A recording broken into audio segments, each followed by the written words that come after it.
اللهم صل على محمد وعلى آل محمد وبارك وسلم عليه. جواز العقاب على الصغيرة والعفو عن الكبيرة.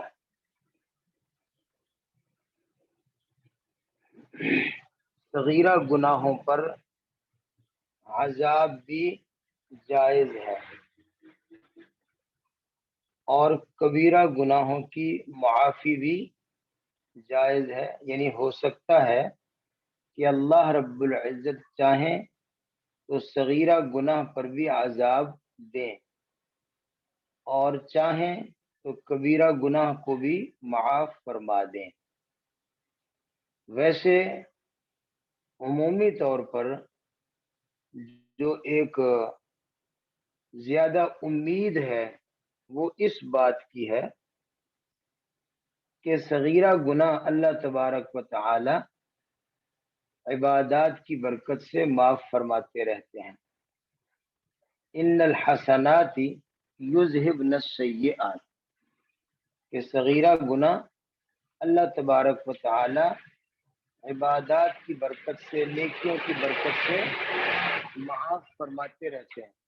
وضو سے گناہ دھل جاتے ہیں، نماز سے معاف ہو جاتے ہیں، روزے سے، جمعے سے، حج سے، وغیرہ وغیرہ. لیکن اللہ تبارک و تعالی ایسے بھی ممکن ہے، ہو سکتا ہے کہ اللہ تبارک و تعالی کسی شخص کو کسی چھوٹے سے گناہ پر بھی پکڑ لے. اللہ پکڑ سکتے ہیں، یہ بھی ممکن ہے. اور اسی طرح کبیرہ گناہ جو ہے اس کی تفصیل پہلے گزر چکی ہے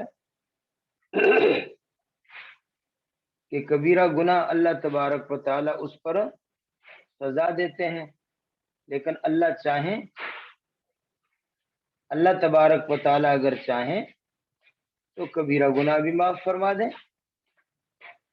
جیسے توبہ کرنے والے کے گناہ معاف ہو جاتے ہیں کبیرہ، تو اگر کسی نے توبہ نہیں کی، بغیر توبہ کے مر گیا، تو اللہ رب العزت چاہیں تو کبیرہ گناہ بھی معاف ہو فرما دیں. یہ ہے اہل سنت والجماعت کا مسلک کہ اللہ چاہیں تو صغیرہ گناہ پر بھی پکڑ کر لیں اور چاہیں تو کبیرہ گناہ پر بھی معاف فرما دیں. اہل سنت والجماعت کا، اشاعرہ اور ماتریدیہ کا یہی عقیدہ ہے. معتزلہ کے نزدیک جو شخص کبیرہ گناہوں سے اجتناب کرتا ہے اس کو صغیرہ گناہوں پر عذاب نہیں ہوگا. جو شخص کبیرہ گناہوں سے مجتنب رہے اس کو صغیرہ گناہ پر عذاب نہیں ہوگا. اہل سنت والجماعت کا کیا مطلب ہے؟ امید ہے کہ نہیں ہوگا، لیکن ہو بھی سکتا ہے. معتزلہ کہتے ہیں ہرگز نہیں ہوگا.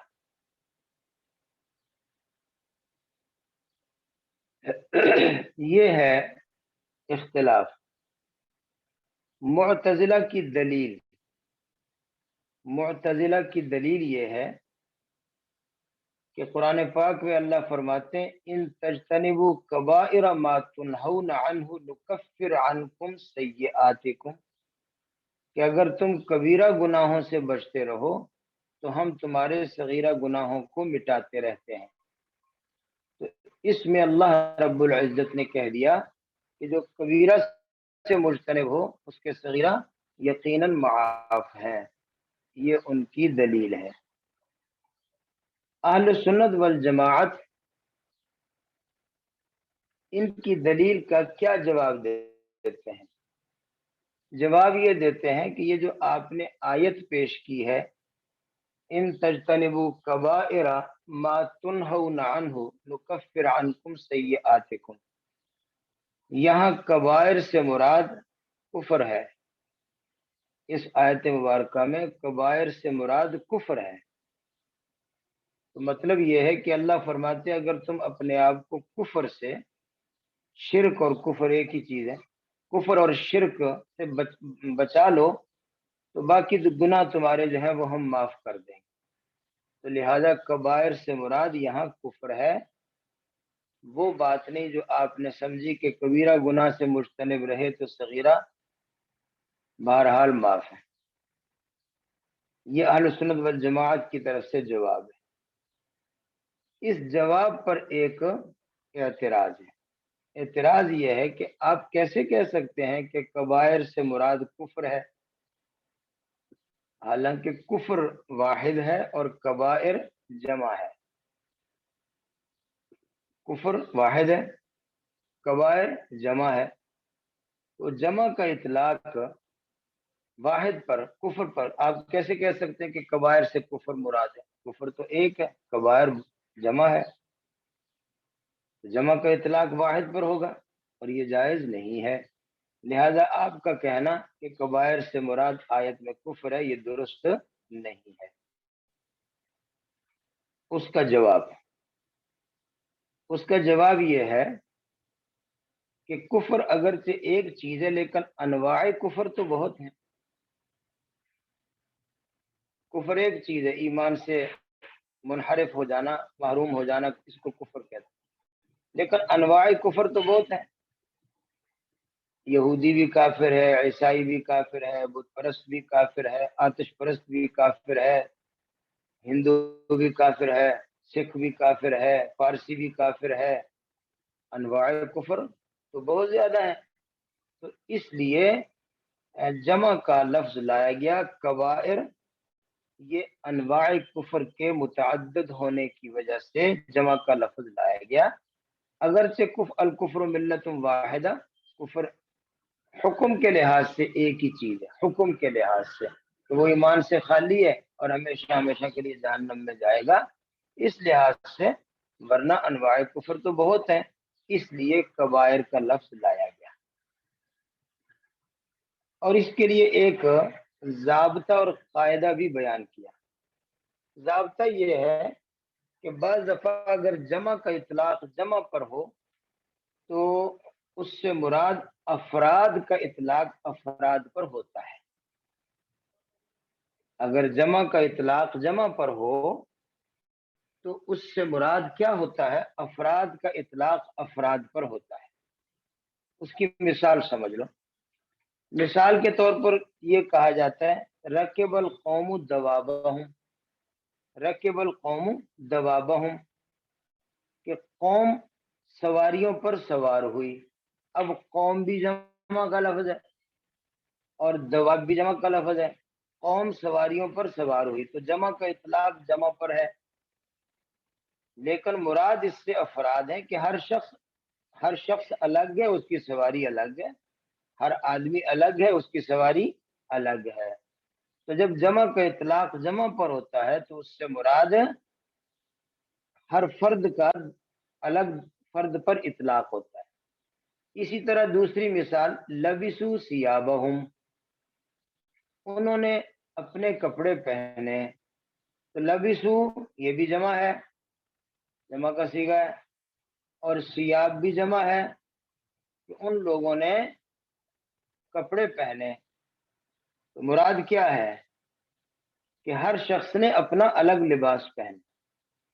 تو اس لیے جب اس سے یہ تو جمع کا اطلاق جب جمع پر ہوتا ہے تو مراد فرد ہی ہوتا ہے۔ تو ہم کہتے ہیں کبائر ایک جمع ہے اور کفر کرنے والے بھی بہت لوگ ہیں، ان کی بھی کئی اقسام ہیں، اس لیے کفر کے لیے کبائر کا لفظ بول دیا۔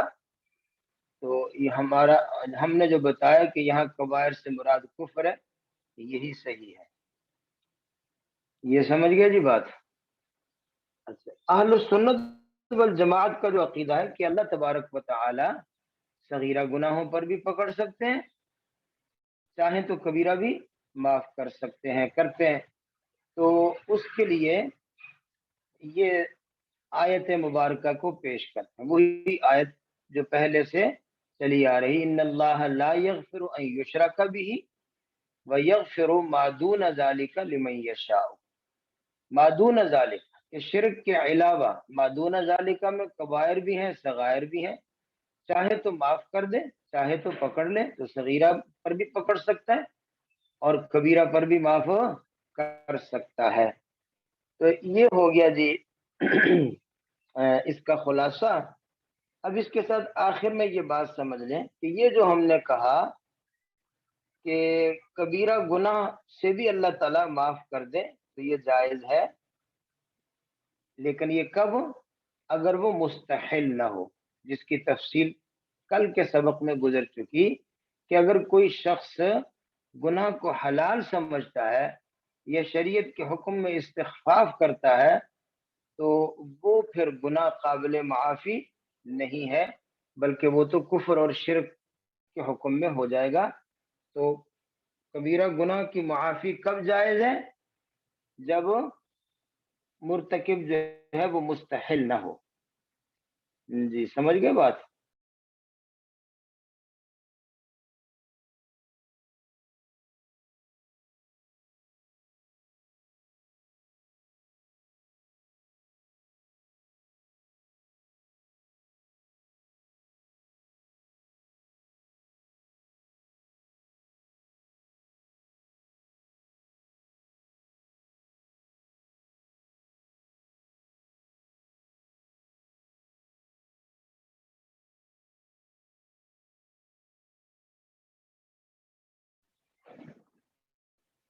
سمجھ گئے جی؟ اب کتاب کا ترجمہ دیکھ لیں۔ یجوز العقاب علی الصغیرہ، ممکن ہے کہ صغیرہ گناہوں پر بھی سزا ہو، سواء اجتنب مرتکبہ الکبیرۃ ام لا، برابر ہے کہ اس کا ارتکاب کرنا صغیرہ گناہ کرنے والا مرتکب کبیرہ ہو یا مرتکب کبیرہ نہ ہو، دونوں صورتوں لدخولها تحت قوله تعالی، اس لیے کہ صغیرہ بھی اس آیت میں داخل ہے وَيَغْفِرُ مَا دُونَ ذَلِكَ لِمَن يَشَاءُ، یہ آیت۔ اور دوسرا اہل سنت والجماعت کی دلیل دوسری آیت لا یغادر صغیرۃ ولا کبیرۃ الا احصاها، کہ اللہ فرماتے ہیں کہ میں نے، میرے فرشتوں نے نہ صغیرہ چھوڑنا نہ کبیرہ، سب کچھ نام اعمال میں درج کر دیا ہے۔ تو یہ احصاها سب کچھ محفوظ کر دیا، لکھ دیا۔ احصاء کس لیے ہے؟ اگر کبیرہ گناہ صغیرہ گناہوں پر پکڑ ممکن ہی نہیں ہے تو صغیرہ گناہ لکھے نہ جاتے، لکھے کیوں جا رہے ہیں؟ یکون للسوال والمجازات، یہ اسی لیے لکھے جا رہے ہیں تاکہ اللہ کل کو پوچھیں گے اور بدلہ بھی دیں گے۔ الی غیر ذالک من الآیات، اس کے علاوہ اور بہت ساری آیات ہیں، والاحادیث، اور بہت ساری احادیث ہیں جن سے یہ ثابت ہوتا ہے کہ اللہ کبیرہ گناہ پر بھی پکڑ لیتے ہیں کئی دفعہ۔ وذهب بعض المعتزلہ، بعض معتزلہ ادھر گئے ہیں کہ اگر کوئی شخص کبائر سے اجتناب کرے لم یجوز تعذیبہ، تو اس کو عذاب جائز ہے، یعنی صغیرہ گناہ پر اس کو عذاب نہ ہوگا۔ لا بمعنی انہ یمتنع عقلا، یعنی کہ عقلا ممتنع ہے، یعنی اللہ تبارک و تعالی کا عذاب دینا خلاف عقل نہیں ہے۔ معتزلہ کہتے ہیں اللہ مالک عذاب دے سکتا ہے لیکن دے گا ہرگز نہیں، یہ ان کا عقیدہ۔ بل بمعنی انہ لا یجوز ان یقع، بلکہ مطلب یہ کہ جائز نہیں ہے کہ صغیرہ گناہ پر عذاب واقع ہو۔ اور اس کی دلیل وہ کہتے ہیں ادلت السمعیہ، وہ دلائل ہیں جو ہمارے کان میں پڑے ہیں، قرآن پاک کی آیات ہیں، الا انہ لا یقع، کہ صغیرہ گناہوں پر عذاب واقع نہیں ہوتا، جیسے اللہ تعالیٰ کا فرمان ہے ان تجتنبوا کبائر ما تنہون عنہ نکفر عنکم سیئاتکم۔ جواب دیا گیا اہل سنت والجماعت کی طرف سے کہ کبیرہ سے مراد یہاں وہ ہے مطلق الکبیرہ، یعنی جو سب سے زیادہ کبیرہ ہے، اور وہ کیا ہے؟ کفر ہے۔ تو کبائر سے مراد یہاں کفر ہے، لأنہ الکامل، اس لیے کہ کامل، فرد کامل وہی ہے، سب سے بڑا کبیرہ وہی ہے۔ باقی رہا یہ سوال کہ پھر کفر واحد ہے، اس پر جمع کا صیغہ کیوں بولا گیا؟ تو اس کا جواب دیا وجمع الاسم بالنظر الى انواع الکفر، اور یہ جمع اسم اس لیے لایا گیا کہ انواع کفر کی طرف نگاہ ڈالی، انواع کفر بہت زیادہ ہے۔ وَإِنْ كَانَ كُلُّ مِلَّةً وَاحِدَةً، اگرچہ ساری کی ساری ہے ملت واحدہ، یعنی کفر کا حکم سارا ایک ہی ہے، لیکن کفر کے انواع تو بہت ہیں۔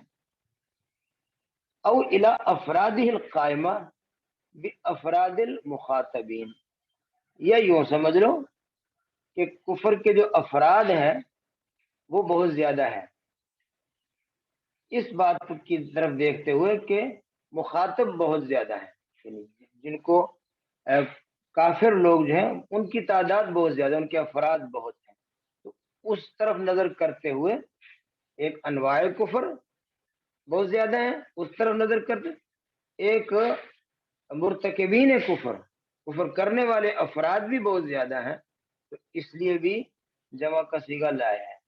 علامہ تمہد من قاعدۃ، اور اس کی بنیاد ایک قاعدہ ہے کہ جب جمع مقابلہ جمع کے ہو تو اس کا تقاضا ہوتا ہے کہ وہ پھر احاد احاد پر منقسم ہوتے ہیں، یعنی پھر افراد افراد پر منقسم ہوتے ہیں، جیسے ہم کہتے ہیں رکب القوم دوابہم یا لبسوا ثیابہم، یہ سمجھ گیا جی۔ والعفو عن الکبیرہ، اور آگے یہ بیان کریں کہ کبیرہ گناہ سے معاف کرنا یہ بھی ممکن ہے، اللہ کسی کو کر دے معاف چاہے اس نے توبہ نہیں بھی کی ہو۔ ھذا مذکور فیما سبق، یہ بات پہلے بھی بیان ہو چکی ہے لیکن دوبارہ یہ لفظ اس لیے لائے ہیں، علامہ تفتزانی فرماتے ہیں کہ یہ بتانا ہے کہ عفو کا لفظ بھی بولا جاتا ہے اور مغفرت کا لفظ بھی بولا جاتا ہے۔ پیچھے مغفرت کا لفظ بولا تھا، اب عفو کا لفظ لائے ہیں تاکہ پتہ چلے کہ یہ دونوں کا معنی ایک ہی ہے۔ الا انہ اعادہ، مصنف نے اس لفظ کا اعادہ کیا ہے اس لیے تاکہ پتہ پڑ جائے کہ ترک مواخذہ علی الذنب، گناہ، یعنی کسی گناہ پر جو ترک مواخذہ ہے اس پر لفظ عفو بھی بولا جا سکتا ہے اور اسی طرح اس پر لفظ مغفرت بھی بولا جا سکتا ہے۔ ولی یتعلق به قولہ، اور اس لیے بھی اس جملے کو دوبارہ لائیں والعفو عن الکبیرہ، تاکہ اگلی بات جو ہے وہ سمجھ آ جائے۔ آگے اس کی ایک اور بات بتائیے کہ عفو عن الکبیرہ کے متعلق ایک اور بات بتانی تھی، اس لیے اس لفظ کو دوبارہ لائے۔ وہ کیا کہ عفو عن الکبیرہ، یعنی کبیرہ گناہ بھی اللہ تبارک و تعالی معاف کر دیتے ہیں جس کے چاہیں، چاہے اس نے توبہ نہیں بھی کی پھر بھی اللہ چاہیں گے تو معاف کر دیں گے، لیکن کب؟ اذا لم تکن عن استحلال، اگر وہ گناہ کو حلال سمجھ کر نہیں کر رہا، والاستحلال کفر، اور حلال سمجھنا بھی کیا ہے؟ کفر ہوتا ہے۔ لما فیہ من التکذیب المنافی للتصدیق، اس لیے کہ اس کے اندر جو ہے وہ اس تصدیق کے منافی تکذیب آ گئی، کیونکہ ایمان تصدیق کا نام ہے، جب کوئی آدمی کسی گناہ کو حلال سمجھتا ہے تو وہ اس تصدیق کے منافی تکذیب ہو گئی، لہذا مستحل کا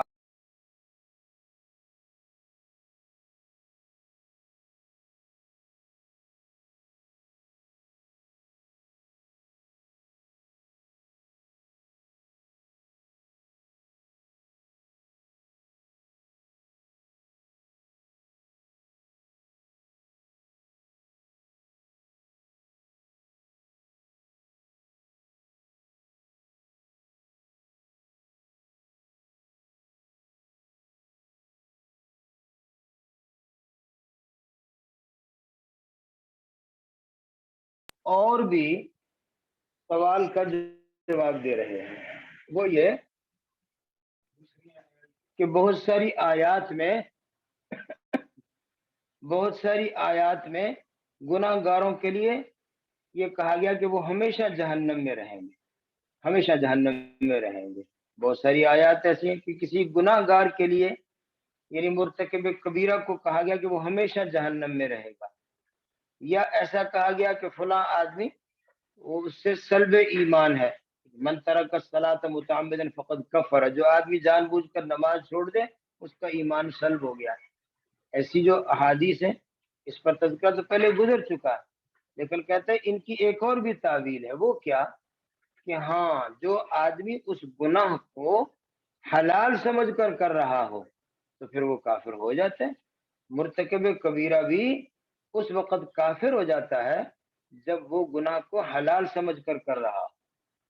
اس لیے ایسا گناہ گار، اس کو اللہ تعالیٰ نے کہہ دیا کہ وہ ہمیشہ جہنم میں رہے گا، تو ہم بھی کہتے وہ ہمیشہ جہنم میں رہے گا، لیکن اس کا ہمیشہ جہنم میں رہنا اس لیے نہیں کہ اس نے کبیرہ کا ارتکاب کیا، بلکہ اس لیے کہ اس نے کبیرہ کو حلال جانا۔ دیکھیں وہ بھی حاضہ یو اول النصوص، اسی سے تعویل ہو جاتی ہے ان نصوص کی بھی، ان آیات کی بھی جو دلالت کرتی ہیں کہ گناہ گار ہمیشہ جہنم میں رہیں گے، یا اس پر دلالت کرتی ہیں کہ ان کا ایمان سلب ہو چکا ہوتا ہے۔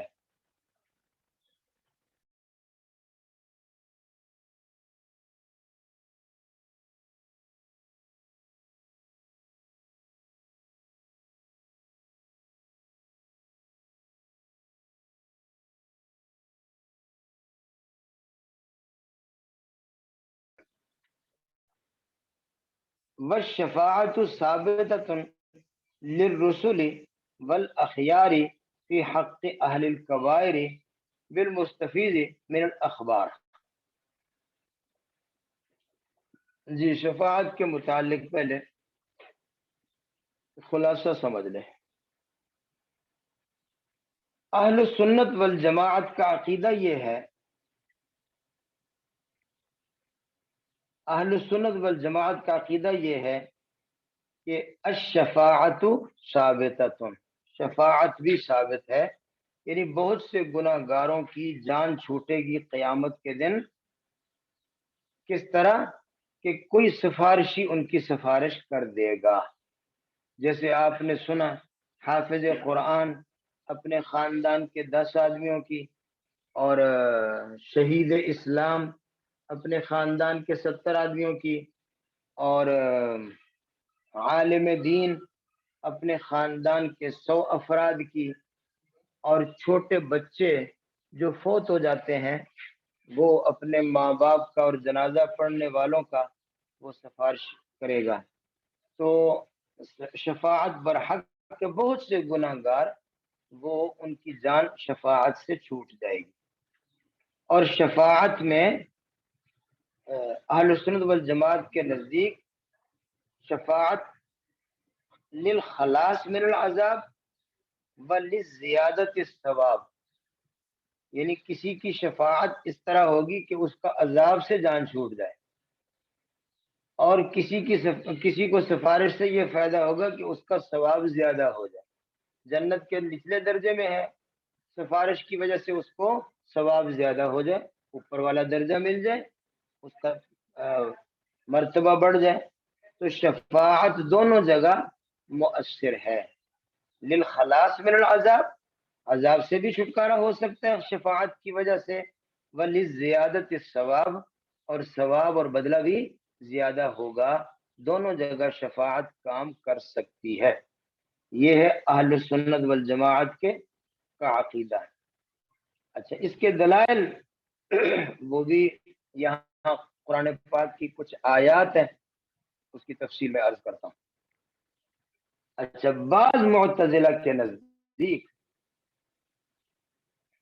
وہ شفاعت کے دونوں معنی کے منکر ہیں، نہ تو شفاعت للخلاص من العذاب اور نہ شفاعت لزیادت الثواب، وہ کہتے دونوں نہیں ہے، نہ تو کسی کو ایسی سفارش ملے گی کہ اس کا مرتبہ بڑھ جائے، اور نہ کسی کو ایسی سفارش ہو سکتی ہے کہ اس کی عذاب سے جان چھوٹ جائے، دونوں کا انکار کرتے۔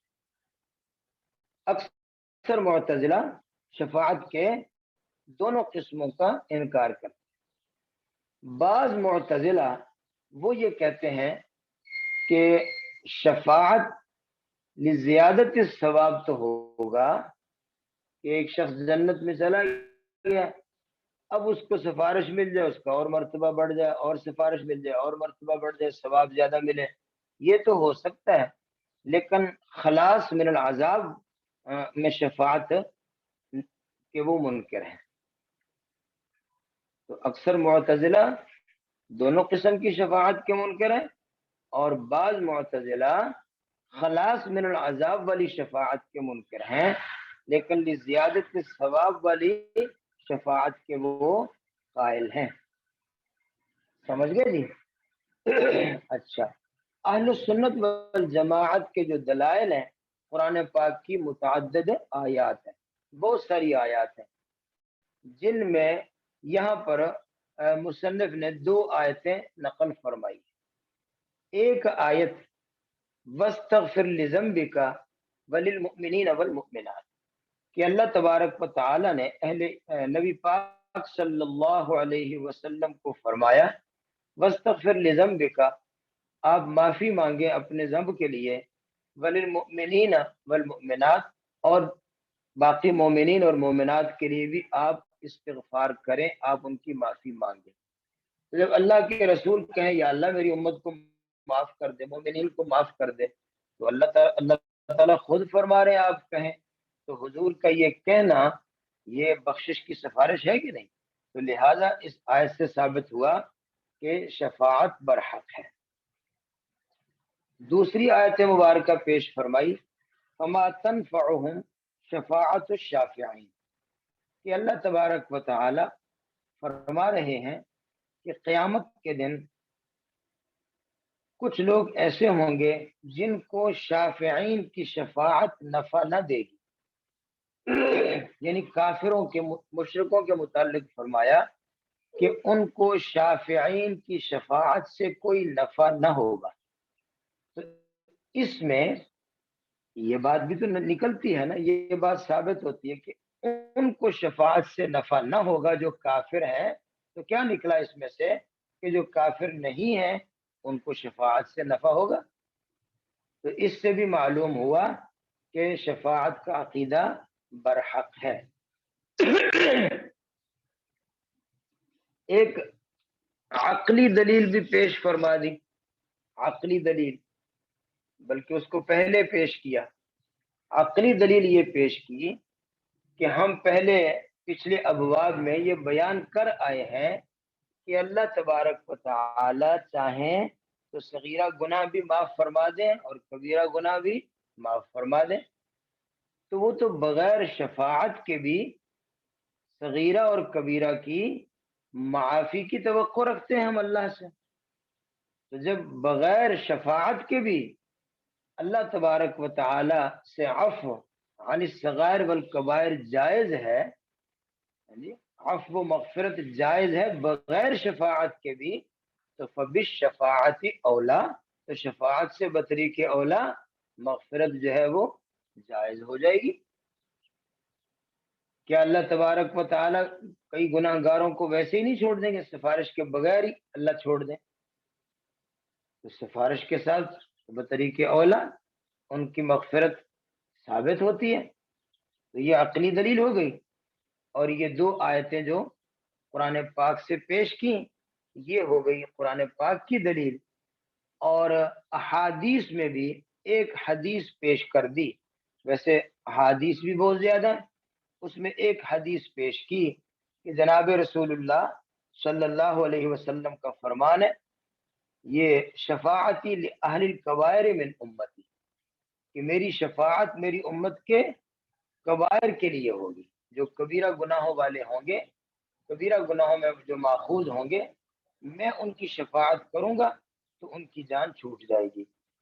یہ ترمذی شریف باب ما جاء فی الشفاعت، اس میں حدیث نمبر 2435 2435 شفاعتی لأہل الکبائر من امتی۔ اس کے علاوہ اور بہت ساری احادیث ہیں۔ تو یہ ہمارے دلائل ہیں۔ اچھا، ہمارے یہ جو دلائل ہیں 2 آیتیں پیش کی، ان دونوں آیتوں پر ذرا تھوڑا سا تبصرہ ہے، تھوڑی تفصیل ہے، اگر آپ توجہ ہو تو میں عرض کروں۔ پہلی آیت جو پیش کی وَاسْتَغْفِرْ لِذَنْبِكَ وَلِلْمُؤْمِنِينَ وَالْمُؤْمِنَاتِ، اللہ تبارک و تعالی رسول پاک صلی اللہ علیہ وسلم کو فرما رہے ہیں کہ آپ معافی مانگیں لذنبک، اپنے ذنب کے لیے، اپنے گناہ کے لیے، وللمؤمنین والمؤمنات، اور مومنین اور مومنات کے لیے بھی۔ تو اس میں للمؤمنین والمؤمنات میں آپ دیکھ رہے ہیں کہ لام جارہ کا اعادہ کیا ہے، حالانکہ یوں بھی ہو سکتا تھا وَاسْتَغْفِرْ لِذَنْبِكَ وَالْمُؤْمِنِينَ وَالْمُؤْمِنَاتِ، سمجھ گئے جی، وَاسْتَغْفِرْ لِذَنْبِكَ وَالْمُؤْمِنِينَ وَالْمُؤْمِنَاتِ، ایسے بھی ہو سکتا تھا کہ وہ لِذَنْبِكَ میں جو لام جارہ ہے اس کا اعادہ نہ کیا جاتا، بلکہ یوں کہا جاتا والمؤمنین والمؤمنات، تو مطلب یہ ہوتا کہ آپ استغفار کریں اپنے ذنب کے لیے اور وذنب المؤمنین والمؤمنات، اور مومنین اور مومنات کے ذنب کے لیے بھی، ایسے بھی ہو سکتی تھی عبارت، لیکن لام جارہ کا اعادہ کیا ہے، لام جارہ کو دوبارہ لائے ہیں، تو اس میں اشارہ ہے اس بات کی طرف کہ ذنبکا میں ذنب کی نوعیت کچھ اور ہے، اور مومنین اور مومنات کے ذنب کی نوعیت کچھ اور ہے، اس بات کو ذرا توجہ سے سمجھنا ہے، اس لیے کہ اہل سنت والجماعت کا یہ عقیدہ ہے کہ انبیاء علیہم الصلوات والتسلیمات گناہوں سے پاک ہوتے ہیں، صغیرہ کبیرہ ہر قسم کے گناہوں سے وہ معصوم ہیں، وہ پاک ہیں، جب وہ پاک ہیں ان کا گناہ ہے ہی کوئی نہیں، تو کیوں کہا لذنبک، اپنے گناہ کی معافی مانگو؟ اس کا جواب یہ ہے کہ ایک ہے مومنین اور مومنات کے ذنب، وہ تو صغیرہ کبیرہ گناہ وغیرہ وغیرہ سارے یہ مومنین اور مومنات کے حق میں یہ ذنب ہے، لیکن جناب رسول اللہ صلی اللہ علیہ وسلم کے حق میں یہ ذنب نہیں ہے جو امت کے حق میں ذنب اور گناہ ہے۔ حضور صلی اللہ علیہ وسلم کی شان عرفہ کے مطابق آپ کے حق میں یہ بھی ذنب تھا کہ آپ کبھی دو کاموں میں سے،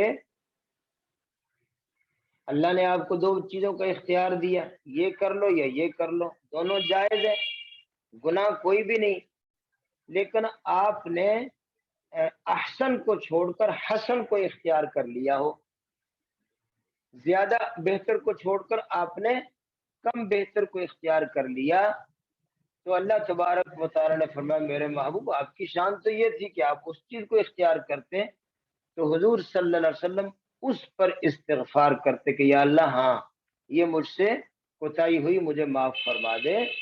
تو عام لوگوں کے حق میں ذنب کا معنی کیا ہے؟ خلاف شرع کوئی کام کرنا، صغیرہ یا کبیرہ، اور نبی کے حق میں ذنب کیا ہوتا ہے کہ احسن کو چھوڑ کر حسن کو اختیار کر لینا، اگرچہ وہ بھی اللہ کی طرف سے تو جائز ہی تھا، جائز تھا تو اختیار دیا گیا تھا نا، اور اس کی بہت ساری مثالیں نصوص میں موجود ہیں، میں ایک دو مثالیں عرض کر دیتا ہوں۔ جناب رسول اللہ صلی اللہ علیہ وسلم فرماتے ہیں کہ مجھے معراج میں میرے سامنے دو برتن پیش کیے گئے، دو پیالے، ایک میں شراب تھا اور ایک میں کیا تھا؟ دودھ تھا، ایک روایت میں کہ تین پیالے پیش کیے گئے، ایک میں شراب تھا، ایک میں شہد تھا، ایک میں دودھ تھا، ایک روایت میں کہ چار پیالے پیش کیے گئے، ایک میں شراب تھا، ایک میں شہد تھا، ایک میں دودھ تھا، اور ایک پیالے میں سادہ پانی تھا۔ یہ چار روایتیں میں نے آپ کے سامنے عرض کر دی ہیں، تین روایتیں تو چار سمجھ لیں۔ تو حضور فرماتے جب میں نے ہاتھ بڑھایا تو مجھے جبریل علیہ الصلوۃ والسلام نے اشارہ بھی کیا کہ دودھ والا پیالہ لے لو، تو میں نے لے لیا، تو مجھے شاباش مل گئی، اصبت الفطرت، بہت اچھا کیا آپ، بہت اچھا آپ کا انتخاب ہے۔ لیکن بالفرض اگر آپ اس دودھ والے پیالے کو چھوڑ کر کسی اور پیالے کو اختیار کر لیتے تو کیا وہ حرام ہوتا؟ اگر حرام تھا تو آپ کے سامنے پیش کیوں کیے گئے؟ حرام نہ ہوتا، کیونکہ شہد بھی آج بھی حلال ہے، اور وہ جو شراب کا پیالہ تھا وہ شراب بھی دنیا والی نہیں ہے، وہ جنت کا شراب ہے، اور جنت کا شراب آج بھی حلال ہے، ہم جنت میں جائیں گے تو پی لیں گے، اور باقی پانی جو ہے وہ بھی حلال ہے، تو ہیں سارے حلال، لیکن آپ نے دودھ کو پکڑا تو شاباش مل گئی، اگر آپ کسی اور کو پکڑتے تو شاید ڈانٹ ہو جاتی، یہ کیا کر رہے ہو، دودھ کو چھوڑ کر یہ کیوں لے رہے ہو؟ اس طرح اور بتایا جبریل علیہ السلام نے کہ اگر آپ شہد لیتے تو آپ کی امت جو ہے وہ لذات کے پیچھے چلی جاتی، اگر آپ شراب لیتے تو آپ کی امت شہوات کے پیچھے چلی جاتی، اور اگر آپ پانی لیتے تو آپ کی ساری امت جو ہے وہ سادہ سودہ ملنگ دھڑنگ ہو جاتے، کسی کو دنیا کا کوئی عطا پتہ ہی نہ ہوتا، سارے ہی وہ ہو جاتے، دولت شاہ کی چوئیاں بن جاتے، سارے ملنگ دھڑنگ جن کو دنیا کا کچھ پتہ ہی نہیں۔ تو آپ نے اصبت الفطرت، فطرت کو لیا، تو اگر آپ کسی اور کو لے لیتے تو کیا ہوتا؟ احسن کو چھوڑ کر حسن، یہ آپ کے حق میں ذنب ہے۔ اب اس کی دوسری مثال سمجھ لیں کہ بدر کے قیدیوں کے متعلق اختیار دیا، چھوڑ دو یا فدیہ لو یا قتل کر دو۔ اب آپ نے فدیہ لینے والے حکم کو جاری فرما دیا تو اللہ نے ڈانٹ دیا، چاہیے تو تھا کہ قتل کرتے ان کو، تو آپ نے استغفار کیا، اللہ گناہ ہو گیا، غلطی ہو گئی۔ تو نبی کے حق میں ذنب اس قسم کی چیزیں ہوتی ہیں، وہ ذنب جو امت کے حق میں ذنب ہے، یہاں وہ ذنب مراد نہیں ہوتا۔ اس لیے جار کا اعادہ کر دیا تاکہ پتہ چلے کہ ذنب رسول کچھ اور چیز ہے اور ذنب المومنین والمومنات کچھ اور چیز ہے۔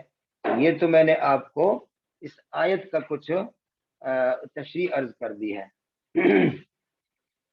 دوسری آیت جو پیش کی، فما تنفعهم شفاعت الشافعین، کہ اللہ فرماتے ہیں کافروں کو سفارشیوں کی سفارش سے نفع نہ ہوگا، تو اس سے یہ معلوم ہوتا ہے کہ کافروں کو نہیں ہوگا تو ایمان والوں کو تو پھر ہوگا، تو شفاعت ثابت ہو گئی۔ اس پر سوال ہے، معتزلہ کی طرف سے اس پر اعتراض ہے۔ اعتراض یہ ہے کہ اس آیت سے آپ نے بطور مفہوم مخالف اہل ایمان کی کہ حق میں شفاعت کو ثابت کیا ہے، بطور مفہوم مخالف آپ نے ثابت کیا۔ یہ مفہوم مخالف کیا ہوتا ہے؟ اب مجھے اس کو بھی تھوڑا سا عرض کرنا پڑے گا، کیونکہ آپ نے اگرچہ نور الانوار یا اصول شاشی پڑھی تو ہوگی، لیکن وہ پڑھ کر پھر استاد کے ذمے لگا دیتے ہیں نا کہ جی یاد بھی آپ ہی کر لو۔ ایسے بھی ہوتا رہتا ہے کہ کئی لوگ سبق پڑھتے ہیں اور سبق پڑھنے کے بعد استاد کے ذمے لگا دیتے ہیں کہ یاد بھی آپ ہی کرو۔ تو ہو سکتا ہے آپ نے بھی اصول شاشی یا اس میں نور الانوار یا حسامی یا کوئی اصول کی کتاب میں آپ نے مفہوم مخالف کو پڑھا تو ہوگا، لیکن پھر آپ نے استاد کے ذمے لگا دیا ہوگا کہ یاد بھی آپ ہی کر لو۔ تو اس لیے مجھے دہرانا چاہیے۔ ہاں بالکل، دیکھا نا کہہ دیا۔ وہ مجھے ایک لطیفہ یاد آ رہا کہ ہم نے جب بیعت کی نا حضرت سید نفیس حسین شاہ صاحب نور اللہ تعالی مرقدہ، ہم نے ان سے بیعت کی، کئی افراد تھے، بھائی تھے، والد صاحب بھی تھے، اکٹھے ہم گئے اور حضرت سے بیعت کی، بڑی شفقت فرمائی، کچھ وظیفے وغیرہ بتائے کہ یہ پڑھتے رہا کرو۔ تو وہ کئی دن کے بعد میرے بھائی جان مجھے کہنے لگے یار پیر صاحب کو ملنے جانا ہے تو کوئی وقت نکالو، ہو کیا ہے؟ میں نے کہا اچھا انشاءاللہ کرتے ہیں۔ تو اگلے دن پھر آ گئے، یار تجھے کہا تھا پیر صاحب کو ملنے جانا ہے تو کوئی گاڑی کا انتظام کر یا کوئی ٹائم نکال چلے۔ میں نے کہا یار کر لیتے ہیں، آپ کیوں اتنا جلد بازی کر رہے ہیں، چلے جائیں گے، چلو 2-4 دن ٹھہر جائیں۔ نہیں نہیں جلدی کرو جلدی کرو۔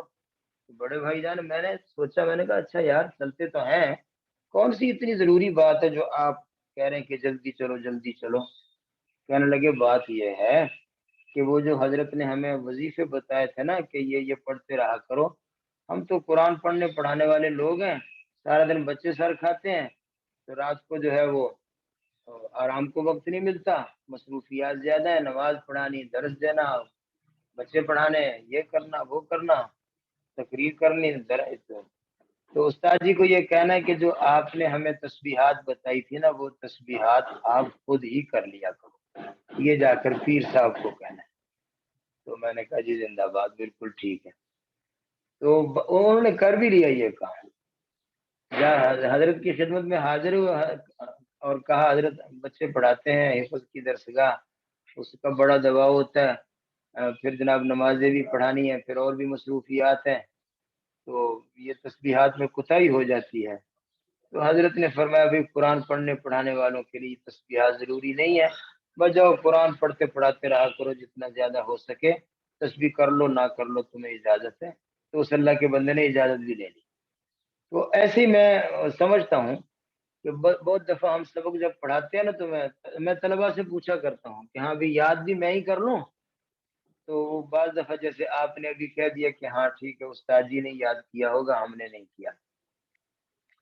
تو مفہوم مخالف کا معنی یہ ہوتا ہے کہ ایک ہوتا ہے مفہوم مطابق سمجھ لیں، جو ایک ظاہری مفہوم ہوتا ہے کسی بھی آیت کا یا حدیث کا، اور اس کے مخالف جو حکم ہوتا ہے، اس سے تو وہ آیت وہ حدیث خاموش ہوتی ہے، لیکن وہ مفہوم مخالف بیچ میں سے نکل تو آتا ہے نا۔ میں اس کی ایک مثال دے دوں پھر بات سمجھ آ جائے گی۔ مثال یہ ہے کہ جناب رسول اللہ صلی اللہ علیہ وسلم نے ارشاد فرمایا لا زکات فی غیر الصائمہ، جو جانور چرنے والے نہیں ہیں، جو جانور چرنے والے نہیں ہیں ان میں زکوٰۃ نہیں ہے۔ جو جانور باہر نہیں چرتے، گھروں میں لوگ پال لیتے ہیں ایک آدھ جانور، تو حضور نے فرمایا ان میں زکوٰۃ نہیں ہے۔ جو جانور چرنے والے نہیں ہیں ان میں زکوٰۃ نہیں ہے۔ تو اس کا کیا مطلب ہے؟ جو جانور گھروں میں ہم پالتے ہیں ان میں زکوٰۃ نہیں ہے، چرنے والے وہ نہیں ہے تو زکوٰۃ بھی نہیں۔ اس کا مفہوم مخالف کیا نکلا کہ جو چرنے والے ہیں ان میں زکوٰۃ ہے، یہ مفہوم مخالف نکلا۔ اب سمجھ گئے؟ مفہوم مطابق کیا ہے کہ چرنے والوں میں زکوٰۃ نہیں ہے، لیکن اس کا مفہوم مخالف کیا نکلا کہ جو نہیں چرنے والے ان میں زکوٰۃ نہیں ہے، اور جو چرنے والے ہیں ان میں زکوٰۃ ہے، یہ مفہوم مخالف نکلا۔ سمجھ گئے؟ اب مفہوم مخالف کے متعلق حنفیہ کا عقیدہ یہ ہے کہ مفہوم مخالف کا کوئی اعتبار نہیں، کسی بھی نص سے مفہوم مطابق تو ثابت ہوتا ہے، ٹھیک ہے، مفہوم مخالف کو ہم کسی نص سے ثابت کرنے کا اعتبار نہیں کرتے، حنفیہ نہیں کرتے، شوافی کرتے ہیں۔ شوافی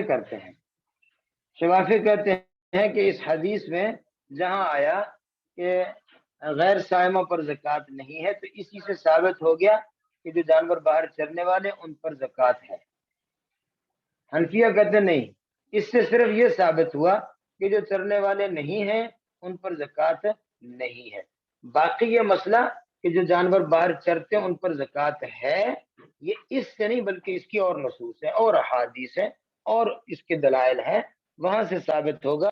مفہوم مخالف کو ثابت کرنے کے لیے حنفیہ جو ہے وہ اس کو معتبر نہیں مانتے۔ اب سمجھ گئے بات؟ حنفیہ معتبر نہیں مانتے اور شوافی معتبر مانتے ہیں، اور معتزلہ بھی معتبر نہیں مانتے۔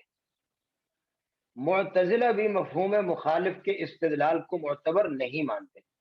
جب نہیں مانتے تو ہم حنفی ہیں اور ہمارا مد مقابل معتزلی ہے، تو معتزلہ کہتے ہیں کہ اس آیت سے فما تنفعهم شفاعت الشافعین، کہ کافروں کو شفاعت نفع نہ دے گی، اس کا مفہوم مخالف نکلا کہ مسلمان کو شفاعت سے نفع ہوگا۔ آپ نے اس آیت کے مفہوم مخالف سے شفاعت کا عقیدہ ثابت کیا، اور مفہوم مخالف نہ تمہارے نزدیک معتبر ہے نہ ہمارے نزدیک معتبر ہے، نہ حنفیہ کے نزدیک معتبر ہے نہ معتزلہ کے نزدیک معتبر ہے۔ چلو شوافی کے نزدیک ہوگا معتبر، تم تو حنفی ہو، تم بھی اپنے دلائل میں یہ پیش نہیں کر سکتے اور ہمارے سامنے بھی نہیں پیش کر سکتے، نہ ہم مانتے نہ تم مانتے ہو۔ سوال سمجھ گئے؟ اگر سوال سمجھ گئے تو پھر مجھے جواب بتانا آسان ہوگا، ورنہ تو سوال کو ہی رگڑا لگاتے ہیں۔ اچھا، زندہ باد، تو بڑی خوشی کی بات ہے کہ آپ سوال سمجھ گئے۔ جواب یہ ہے کہ بہت اچھے جناب حضرات معتزلہ، بہت اچھے، کہ ایک اصول ہمارا اور تمہارا سانجھا ہے کہ مفہوم مخالف سے استدلال نہ ہم کرتے نہ تم کرتے ہیں۔ اس آیت سے بھی ہم نے جو عقیدہ شفاعت کو ثابت کیا ہے تو ہم نے بطور مفہوم مخالف کے ثابت نہیں کیا، بلکہ اسلوب کلام سے ثابت کیا۔ ایک ہوتا ہے کلام کا مفہوم مخالف، ایک ہے اسلوب کلام۔ اسلوب کلام کا مطلب یہ ہے کہ کلام کے آگے پیچھے دوسری آیات کو دیکھیں نا تو پتہ چلے کہ اس کلام سے کیا ثابت ہو رہا ہے۔ تو اسلوب کلام سے یہ ثابت ہوتا ہے کہ اللہ تبارک و تعالی کافروں کو ہی بار بار فرما رہے ہیں کہ تمہیں فائدہ نہیں ہوگا، تمہیں فائدہ نہیں ہوگا، اور یہ کافروں کا ہی ذکر ہے تو معلوم ہوا کہ یہ مومنوں کا ذکر نہیں ہے، مومنوں کا ذکر نہیں ہے۔ تو اس سے کیا ثابت ہوا کہ یہ آیت جو ہے اس میں مومنوں کا ذکر ہے ہی نہیں۔ جب مومنوں کا ذکر نہیں ہے تو پھر اس سے جو دشمن کہے، مخالف کہے، فما تنفع، کیونکہ یہ آیت معتزلہ بھی پیش کرتے ہیں کہ دیکھو فما تنفعهم شفاعت الشافعین، تو ہم کہتے ہیں یہ تو کافر کے لیے آیت ہے، مومن کے لیے نہیں ہے۔ اور مومنوں کے لیے جو شفاعت کا عقیدہ ہے وہ اس کے مفہوم مخالف سے نہیں بلکہ اسلوب کلام سے۔ اوپر نیچے جو آیات ہیں اس میں دیکھا جائے سارا کلام کا سیاق و سباق اور اسلوب کلام کو دیکھا جائے تو اس میں یہ ثابت ہوتا ہے کہ اللہ تبارک و تعالی اس حکم کو کافر کے لیے خاص کر کے باقیوں کو اس سے نفی کر رہے ہیں۔ یعنی اسلوب کلام یہ بتاتا ہے کہ یہ حکم کافروں کے لیے خاص کر کے باقیوں کے لیے نفی کر رہے ہیں۔ جب باقیوں کے لیے نفی ہو گئی تو اہل ایمان کے لیے شفاعت ثابت ہو گئی۔ یہاں تک بات سمجھ گئے ہوں گے جی؟ اچھا جی، اب اس سے آگے ہم نے جو آپ کو بات عرض کرنی وہ یہ کہ جو معتزلہ دلائل کو پیش کرتے ہیں وہ بھی قرآن پاک کی کچھ آیات ہیں۔ ایک تو مثلا یہی آیت ہو گئی فما تنفعهم شفاعت الشافعین، وہ پیش کرتے ہیں، ہم اس کا جواب دیتے ہیں کہ یہ کافروں کے لیے ہے۔ دوسری آیات بھی اسی قسم کی ہے، واتقوا یوم لا تجزی نفس عن نفس شیئا ولا يقبل منها شفاعت، کہ قیامت کے دن شفاعت نہیں لی جائے گی۔ اور ایک آیت مال الظالمین من حمیم ولا شفیع یطاع، کہ ظالموں کا کوئی مددگار اور کوئی سفارشی نہ ہوگا۔ تو ان کے یہ جو دلائل ہیں جس میں اللہ تعالیٰ فرماتے ہیں کہ کوئی شفاعت نہیں ہوگی، اس کے 4 جواب ہیں۔ اس کے کتنے جواب ہیں جی؟ 4 جواب ہیں۔ جواب نمبر 1، جواب نمبر 1 یہ ہے جو ہم دے چکے کہ یہ آیات جو آپ پیش کر رہے ہیں یہ کافروں کے متعلق ہے، اور کافر کے متعلق ہمارا بھی یہی کہنا ہے کہ ان کو مغفرت نہ ہوگی، نہ سفارش ہوگی، نہ مغفرت ہوگی، بات ختم۔ دوسرا جواب کہ یہ آیات جو ہیں یہ مختلف زمانے کے اختلاف پر محمول ہیں، زمانے کے اختلاف پر، یعنی ہو سکتا ہے کہ ایک شخص کو فی الحال شفاعت کام نہ دے، اللہ کے اس کو جہنم میں ڈال دو، اور بعد میں شفاعت کام دے دے، کسی کی سفارش سے اللہ کہے نکال لو۔ تو یہ اختلاف زمان پر محمول ہے یہ آیات۔ ہم بھی مانتے ہیں کہ ہو سکتا ہے کسی موقع پر سفارش کام نہ دے، دوسرے موقع پر دے دے، یہاں نہ دے وہاں دے دے، وہاں نہ دے وہاں دے دے، تو یہ اختلاف زمان پر محمول ہے۔ 2 جواب ہو گئے۔ تیسرا جواب یہ کہ اختلاف احوال پر محمول ہے۔ اختلاف احوال اور اختلاف زمان بات تو ملتی جلتی ہی ہے، لیکن مصنف نے الگ الگ لفظ بولے تو ہم بھی آپ کو الگ الگ ہو سکتا ہے۔ کسی کا میزان میں تو سفارش قبول نہ ہو، پل صراط پر ہو جائے، اور کسی کا جو ہے سوال و جواب کے وقت سفارش قبول نہ ہو، وزن اعمال کے وقت ہو جائے۔ ایک حالت میں نہ ہو دوسری حالت میں ہو جائے، اس حالت میں نہ ہو اس حالت میں ہو جائے۔ اختلاف زمان اور اختلاف احوال، سمجھ گئے؟ یہ ہو گئے 3 جواب۔ چوتھا جواب یہ ہے کہ یہ آیات جو ہے یہ عام ہیں، اور کچھ آیات اور احادیث ایسی ہیں جن میں خاص مومنوں کے لیے شفاعت کو ثابت کیا گیا ہے، تو ہم کہیں گے کہ یہ آیات عام ہیں جن میں سے دوسرے دلائل کو دیکھ کر ہم اہل ایمان کو خاص کرتے ہیں کہ کافروں کے لیے سفارش نہیں، لیکن اہل ایمان کو نکال لیا، ان کے لیے سفارش ہے۔ یہ کیا ہوتا ہے؟ اس کو کیا کہتے ہیں؟ استثناء سمجھ لیں، استثناء سمجھ لیں کہ ان آیات میں اللہ نے حکم دیا ہے کہ سفارش نہیں ہے۔ جی مومنین کی بات مومنین کی ہے، وہ تو پہلا جواب ہوگا کہ کافروں کے لیے سفارش ہم بھی نہیں مانتے۔ مومنین کے لیے ایک حالت میں سفارش نہ ہو، دوسری حالت میں ہو جائے، ایک وقت نہ ملے دوسری وقت اس کو نفع دے دے۔ تو چوتھا جواب کیا ہے کہ یہ عام ہے، اور دیگر دلائل کو دیکھیں تو وہ اس سے مومنوں کو خاص کر لیتے ہیں، مومنوں کی تخصیص ہو جاتی ہے۔ اس کو کیا کہا ہے؟ تخصیصها بالکفار جمع بین الادلہ، یعنی تمام دلائل کو اگر جمع کریں تو پتہ چلتا ہے کہ یہ آیتیں کافروں کے لیے خاص ہیں اور اہل ایمان اس سے مستثنا ہے، اور ان کو سفارش سے فائدہ ہو جاوے گا۔ جی سمجھتا سمجھتما سمجھتم، سمجھتی سمجھتما سمجھتن۔ اب یہ اچھا جی ترجمہ کریں اور پھر آخر میں چند سطریں الگ ہیں، شاید وقت ہو تو اس کو بھی عرض کر دوں گا۔ الشفاعت لمن، کہا کہ والشفاعت ثابتۃ للرسل والاخیار فی حق اہل الکبائر، شفاعت بھی ثابت ہے، رسول کریں گے، والاخیار اور بہت نیک لوگ کریں گے، فی حق اہل الکبائر کبیرہ گناہوں کے مرتکبین کے حق میں، بالمستفید من الاخبار، اور یہ بھی بہت ساری احادیث سے یہ بات ثابت ہے۔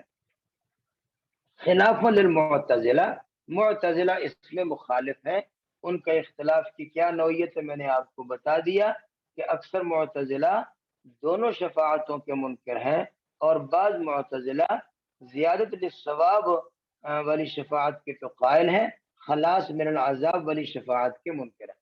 وہذا مبنی علی ما سبق من جواز العفو والمغفرۃ بدون الشفاعت، اور یہ ایک اصول پر مبنی ہے، پہلے بھی گزر چکا کہ عفو و مغفرت بغیر شفاعت کے بھی ممکن ہے، تو فبی شفاعت اولا، شفاعت کے ساتھ زیادہ اولا ہے، یہ عقلی دلیل ہے۔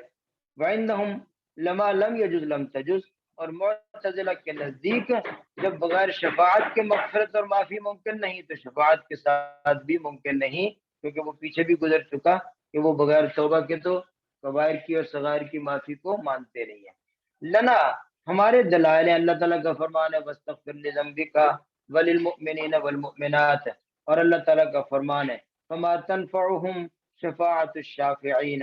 تو اس آیت پر جو اعتراض ہوتا ہے کہ مفہوم مخالف سے آپ ثابت کر رہے ہیں، اس کا جواب دیا نہیں، فإن اسلوب هذا کلام، کہ اس کلام کا اسلوب جو ہے وہ دلالت کرتا ہے کہ شفاعت فی الجملہ ثابت ہے، ورنہ لما کان لنفی نفی عن الکافرین، جب کافروں سے اس کے نفع کی نفی کر دی کہ کافروں کو شفاعت کا نفع نہیں ہوگا، جب کافروں سے شفاعت کے نفع کی نفی کر دی ہے تو اس میں بتانا یہ ہے الا تقبیح حالہم، کہ ان کافروں کا اتنا برا حال ہے، بتحقیق یاسہم، اور ان کے مایوسی کا یہ حال ہوگا جو اس آیت سے ثابت ہوتا ہے۔ تو معنی اس کا پھر کیا معنی ہوگا، اس کا پھر کیا معنی ہوگا اگر آپ اس کو مومنوں پر بھی فٹ کریں تو پھر کافروں کی جو قباحت اور ان کی مایوسی کو اللہ بیان فرما رہے، پھر اس کا کیا معنی ہوگا؟ معلوم ہوا کہ یہ آیت اپنے اسلوب سے بتا رہی کہ یہ صرف کافروں کے لیے ہے، لأن مثل هذا المقام، کیونکہ اس قسم کا جو مقام ہوتا ہے اس کا تقاضا یہ ہوتا ہے کہ وہاں یہی بتایا جائے بما یخصهم، کہ کون کون لوگوں کو یہ حکم خاص ہے، تو یہاں یہ بتایا جا رہا ہے کہ یہ حکم کافروں کے لیے خاص ہے، لا بما یعمهم، باقی سب کے لیے نہیں ہے، وغیرہ ان کے علاوہ دوسروں کے لیے۔ ولیس المراد، اور اس سے یہ مراد نہیں ہے کہ ان تعلیق الحکم بالکافری یدل علی نفی مما عداہ، کہ کافر کے ساتھ جو اللہ نے حکم لگایا وہ ما سوا کی نفی پر دلالت کرتا ہے، یہ ہمارا مطلب نہیں، یعنی ہم مفہوم مخالف سے ہم استدلال نہیں کر رہے ہیں بلکہ ہم اسلوب کلام سے کر رہے ہیں، حتیٰ یرد علیہ، تاکہ ہم پر کوئی اعتراض نہ کر دے، انما یقوم حجتا علی من یقول بمفہوم المخالفہ، کہ یہ دلیل تو اس کے لیے ہوگی جو مفہوم مخالف کو مانتا ہو، نہ ہم مانتے نہ تم مانتے ہیں، تو ہم پر یہ اعتراض وارد نہ ہو، اس لیے ہم بتا رہے ہیں کہ ہم اس آیت سے یوں ثابت نہیں کر رہے کہ اللہ تعالیٰ نے کافروں کے لیے اور ما سوا کے لیے شفاعت ثابت ہو رہی، بلکہ ہم اسلوب کلام سے شفاعت کو ثابت کرتے ہیں۔ اور حدیث پاک ہے نبی علیہ السلام کا فرمان شفاعتی لأہل الکبائر، یہ دوسری دلیل ہو گئی، من امتی، وہ مشہور، یہ حدیث بڑی مشہور ہے، بل الحادیث فی باب الشفاعت متواتر المعنی، اور شفاعت کی احادیث تو متواترۃ المعنی ہے، معنوی طور پر الفاظ اگرچہ متواتر نہ ہوں لیکن معنن یہ احادیث متواتر ہیں۔ اچھا جی، معتزلہ کا یہ عقیدہ ہے کہ وہ نہیں مانتے تو ان کے دلائل، واتقوا یوما لا تجزی نفس عن نفس شیئا ولا يقبل منها شفاعت، اور دوسری دلیل ما للظالمین من حمیم ولا شفیع یطاع۔ جواب بعد تسلیمها، یہ بعد تسلیمها کا مطلب یہ کہ علی سبیل تسلیم ہم یہ جواب دیں گے، اس سے پہلے ہمارا ایک اور جواب بھی ہے، وہ کیا کہ ہم تسلیم ہی نہیں کرتے کہ یہ آیت جو ہے وہ مومنوں کے لیے ہے، ہم تو کہتے ہیں یہ آیت کافروں کے لیے ہے۔ یہ پہلا جواب ہو گیا۔ اب دوسرا جواب علی سبیل التسلیم، کہ چلو ہم مان لیتے ہیں کہ یہ آیت مومنوں کے لیے ہے، تو پھر اس کا جواب ہم یہ دیتے ہیں کہ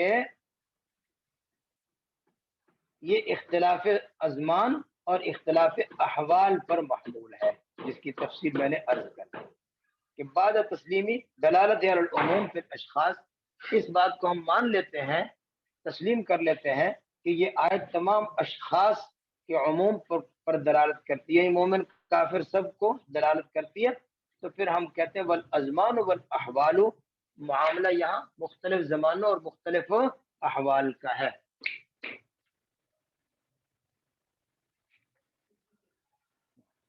مختلف زمان اور مختلف احوال، جس کی تفصیل میں نے عرض کر دی۔ اور چوتھا جواب دیا انہو یجب تخصیصها بالکفار، کہ ان آیات کو خاص کافروں کے لیے ہی مان لو، مومنوں کا استثناء کر لو، جمعا بین الادلہ، تاکہ تمام دلائل کو جمع کر لیا جائے، تمام دلائل پر غور کریں تو یہ آیت کافروں کے لیے خاص ہو گئی اور شفاعت کی آیات وہ مومنوں کے حق میں آ گئی۔ ولما کان اصل العفو والشفاعت ثابتا بالادلۃ القطعیۃ من الکتاب والسنۃ والاجماع، اور جب اصل معافی اور شفاعت ثابت ہو گئی بالادلۃ القطعیہ، قطعی دلائل سے، یعنی دلائل قطعیہ سے یہ ثابت ہو گیا کہ اللہ تعالیٰ چاہے تو بغیر سفارش کے بھی معاف کر سکتے ہیں، تو شفاعت سے بھی معاف کر سکتے ہیں، یہ دونوں باتیں دلائل قطعیہ سے ثابت ہو گئی، کتاب کے دلائل سے، سنت کے دلائل سے اور اجماع کے دلائل سے۔ قالت المعتزلہ، آگے معتزلہ کا یہ جو دوسرا طبقہ تھا نا، میرے خیال میں وقت اوپر نہ ہو جائے، قالت المعتزلہ پر نشان لگا لیں، یہاں سے کل کو پڑھیں گے انشاءاللہ۔ سبحان ربک رب العزت عما یصفون وسلام علی المرسلین والحمد للہ رب العالمین، اللہم آمین برحمتک یا ارحم الراحمین۔ آپ سے اجازت لے لوں جی؟